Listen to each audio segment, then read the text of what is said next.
नमस्कार, मैं हूं वंदना त्यागी और आप देख रहे हैं न्यूज़ 18 राजस्थान का डिजिटल चैनल।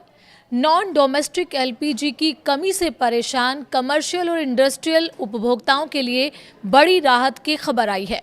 कच्चे तेल की कीमतों में गिरावट और सप्लाई की स्थिति में सुधार के बाद सरकार ने नॉन डोमेस्टिक एलपीजी सप्लाई पर लगी कई पाबंदियां हटा दी हैं। दरअसल पश्चिम एशिया में तनाव और सप्लाई को लेकर बनी कमर्शियल और इंडस्ट्रियल गैस सप्लाई को लेकर कुछ अस्थायी नियम लागू किए थे।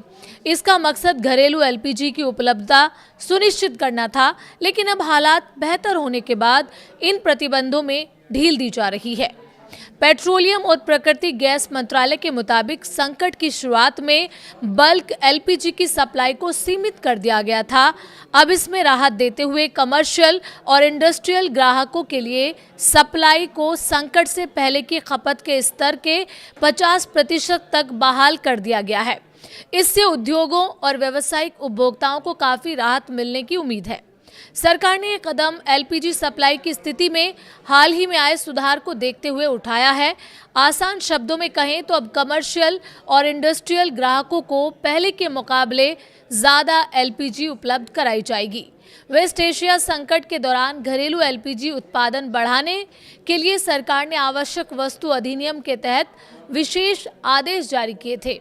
इन आदेशों के तहत C3, C4 स्ट्रीम्स का इस्तेमाल केवल एलपीजी उत्पादन के लिए अनिवार्य कर दिया गया था, यानी जिन गैसों का उपयोग पेट्रोकेमिकल और अन्य उद्योगों में होता था उन्हें वहां से हटाकर एलपीजी उत्पादन में लगाया गया, ताकि देश में घरेलू गैस की कमी ना हो। अब मंत्रालय का कहना है कि घरेलू एलपीजी उत्पादन में सुधार हुआ है और आयातित एलपीजी कार्गो की उपलब्धता का अनुमान भी बेहतर है। इसी को देखते हुए सरकार ने एलपीजी पूल में C3, C4 स्ट्रीम्स के डायवर्जन को कम करने का फैसला किया है। इसका मतलब है कि इन गैसों का बड़ा हिस्सा फिर से पेट्रोकेमिकल और अन्य गैर एलपीजी उपयोगों के लिए उपलब्ध कराया जाएगा। हालांकि सरकार ने स्पष्ट किया है कि इस फैसले का असर आम जनता की रसोई गैस पर नहीं पड़ेगा। C3, C4 गैसों का आवंटन बढ़ने के साथ साथ ये भी सुनिश्चित किया जाएगा कि घरेलू एलपीजी की उपलब्धता बनी रहे। सरकार ने घरेलू एलपीजी उत्पादन का स्तर कम से कम 40 TMT प्रतिदिन बनाए रखने का लक्ष्य रखा है, ताकि रसोई गैस की सप्लाई पर कोई असर ना पड़े।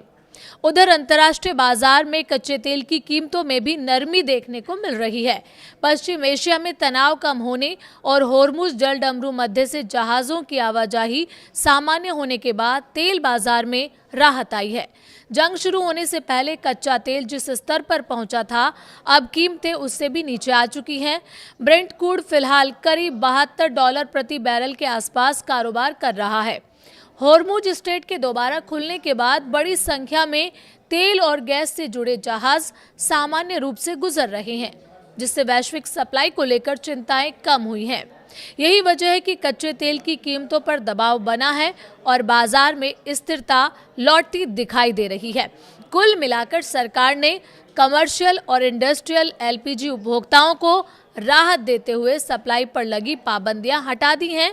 वहीं घरेलू उपभोक्ताओं के लिए ये भरोसा दिया है कि रसोई की उपलब्धता और सप्लाई पर किसी तरह का असर पड़ने नहीं दिया जाएगा।